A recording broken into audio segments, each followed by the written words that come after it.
প্রবাসে ঢাকা বিশ্ববিদ্যালয়ের ঐতিহ্য সমুন্নত রাখার আহ্বান জানিয়েছেন ঢাকা বিশ্ববিদ্যালয় অ্যালামনাই অ্যাসোসিয়েশনের কেন্দ্রীয় সাধারণ সম্পাদক রকিবউদ্দিন আহমেদ।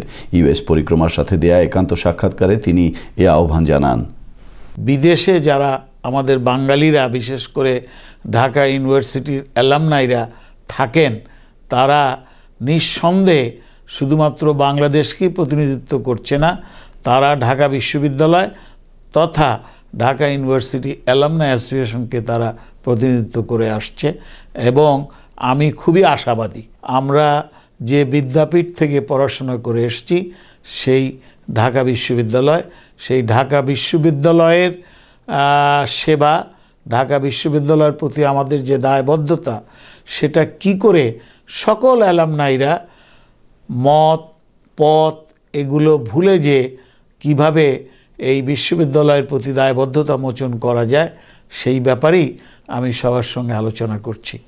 এখানে যারা এই প্রজন্ম বাংলাদেশি আমেরিকান যারা আছে, এই ছেলে মেয়েগুলো এরা খুবই প্রতিভাবান, কিন্তু এখানে যারা আমাদের প্রজন্মের বাবা মা যারা আছেন তাদের উপরে কিন্তু একটা বিশাল দায়িত্ব এবং তাদের উপরই সত্যিকার নির্ভর করে যে ওই ছেলে মেয়েগুলো কতটা বাংলাদেশের প্রতি তাদের দেশপ্রেমিকতা, কতটা বাংলার প্রতি তাদের টান এবং কতটা তারা বাংলা সচেতন এবং কতটা বাংলা চর্চা করে।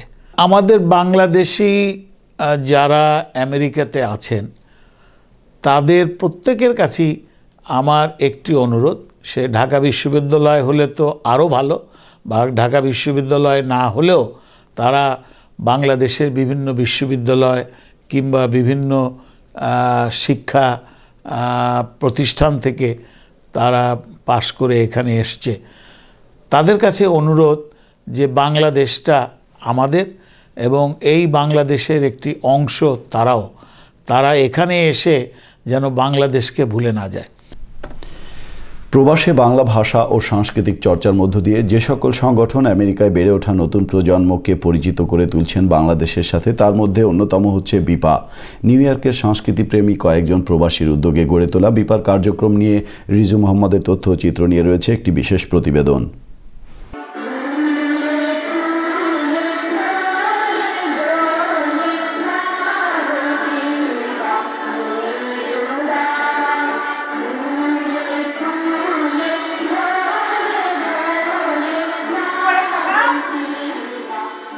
আমেরিকান মেইন স্ট্রিমে বড় হওয়া বাংলাদেশি আমেরিকানদের মাধ্যমে প্রবাসে বাংলা ভাষা ও সংস্কৃতি বাঁচিয়ে রাখার প্রয়াস নিয়ে 18 বছর আগে নিউ ইয়র্কে গড়ে তোলা হয় Bangladesh institute of performing arts, BIPA নামের প্রতিষ্ঠানটি।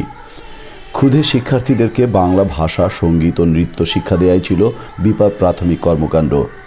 এই কর্মকাণ্ডের পেছনে প্রথম দিকে যারা শ্রম দিয়েছেন তাদের মধ্যে অন্যতম হচ্ছেন অ্যানি ফেরদৌস, সেলিমা আশরাফ ও নিনি ওয়াহেদ। তিল তিল করে তারা গড়ে তোলেন প্রতিষ্ঠানটি। এই প্রজন্মের যে সব ছেলে মেয়ে আছে তাদেরকে বাংলা দেশ এবং বাংলা ভাষা এবং সংস্কৃতির সঙ্গে পরিচিত করানো, এবং আরেকটি যেটি উদ্দেশ্য ছিল, যারা বাংলাদেশে এই পারফর্মিং আর্টসের সঙ্গে জড়িত ছিলেন, গান করতেন বা অন্য যে কোনো শিল্পকলা চর্চা করতেন, তারা যাতে দেশে এসে সেটিকে অব্যাহত রাখতে পারেন, তাদেরকে কিছু সুযোগ করে দেওয়া, তাদেরকে মঞ্চ তৈরি করে দেওয়া। সবাইকে নিয়ে না করলে বড় কিছু করা যাবে না, সেই চিন্তা থেকে আমরা কয়েকজন মিলে স্কুল খুললাম। আমরা চেয়েছি আমাদের ছেলে মেয়েদেরকে শেখাতে এবং তাদেরকে নিয়ে একটা এমন বড় দল তৈরি করব যাতে আমরা নিজেরাই গান করব, আমরা নিজেরাই পারফর্ম করব এবং অন্যদের অনুষ্ঠানে আমরা গিয়ে অনুষ্ঠান করে আসতে পারবো। ছাত্রছাত্রীরা আছে যারা সত্যি বাংলা শিখতে চায়, বাংলা সংস্কৃতিকে জানতে চায়, তাদের সেই সদিচ্ছাকে সামনে রেখে এবং আমাদের সদিচ্ছাকে সামনে রেখে আমরা ওদের এই সংস্কৃতি শেখাবার চেষ্টা করছি। নিউ ইয়র্কের বাংলাদেশিরা ছেলে মেয়েদেরকে বিপায় ভাষা, সঙ্গীত ও নাচ শেখাতে এসে তারাও হয়ে যান প্রতিষ্ঠানের অবিচ্ছেদ্য অংশ। বাংলা সংস্কৃতিকে ধরে রাখার জন্য আমরা আমাদের বাচ্চাদেরকে বাংলা শেখানোর জন্য এখানে নিয়ে আসি। তো আমরা চাই আমাদের কালচার, আমাদের সব কিছু যাতে ওরা সুন্দরভাবে শিখে, এর জন্যই আমরা বিপায় বাচ্চাদেরকে নিয়ে আসি। আসলে আমরা এখানে আসি বাংলা সংস্কৃতিকে ধরে রাখার জন্যে, বাংলা শেখানোর জন্যে, দেশের সংস্কৃতিটা ওদের মাঝে ফুটিয়ে তোলার জন্য আমরা আসলে এখানে আসি।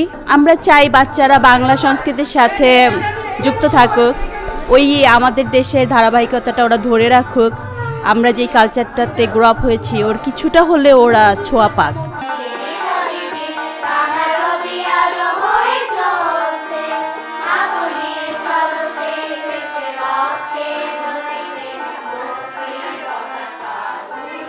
বিপার শিক্ষার্থীরা নিউ ইয়র্কের বিভিন্ন স্কুলে অন্যান্য জাতি, ভাষা ও বর্ণের ছেলে মেয়েদের সাথে ভিন্ন পরিবেশে বেড়ে উঠছে। সব কিছুই ইংরেজিতে হলেও বিপায় আসলে তারা হয়ে ওঠে খাঁটি বাঙালি। বিপুল উৎসাহে, মনের আনন্দে তাই তো এসব খুদে বাঙালিরা বলে ওঠে মনের কথা। কুমড়ো ফুলে ফুলে নুয়ে পড়েছে লতাটা, সজনে ডাঁটায় ভরে গেছে গাছটা, আর আমি ডালের বড়ি শুকিয়ে রেখেছি। খোকা, তুই কবে আসবি? হে গান শিখে আর নাচ শিখে আমার অনেক ভালো লাগে। কাজ করতে আমার ভালো লাগে। নাচ ও বাংলা শিখি আমি। আমার বিপায় ভালো লাগে, তবলা শিখি। আমার নাচ করতে ভালো লাগে। আমি এখানে নাচ, গান ও বাংলা শিখি এবং আমি এখানে 4-5 বছর এখানে ছিলাম। আমি বিপাতে গান শিখি, খুব ভালো লাগে। মাগো আমার মা, দোস্ত আমি, আমার তুমি পড়তে বলো না। মাগো আমার মা, পড়াশোনা মন্দ আমি, দুঃখ পেও না। মাগো আমার মা, লেখাপড়া অনেক বড় মজা হব না। মাগো আমার মা, আমার তুমি সাজিয়ে যাও, জুতে যাব মা। 18 বছর ধরে নিউ ইয়র্কে বিপার কার্যক্রম শুধুমাত্র বাংলাদেশি কমিউনিটিতেই সীমাবদ্ধ থাকেনি, বিস্তৃতি লাভ করেছে মেইন স্ট্রিমেও। আমেরিকার বিভিন্ন অকেশনে তাই বিপার ডাক পড়ে অন্যান্য অভিবাসী সম্প্রদায়ের পাশাপাশি বিভিন্ন স্থানে বাংলা সংস্কৃতি তুলে ধরার জন্য। বিপা থেকে শিক্ষা নিয়েই অনেকেই মূলধারায় প্রতিষ্ঠার পাশাপাশি অন্যান্য কমিউনিটিতে প্রসার ঘটিয়ে চলছে বাংলা কৃষ্টি ও সংস্কৃতি।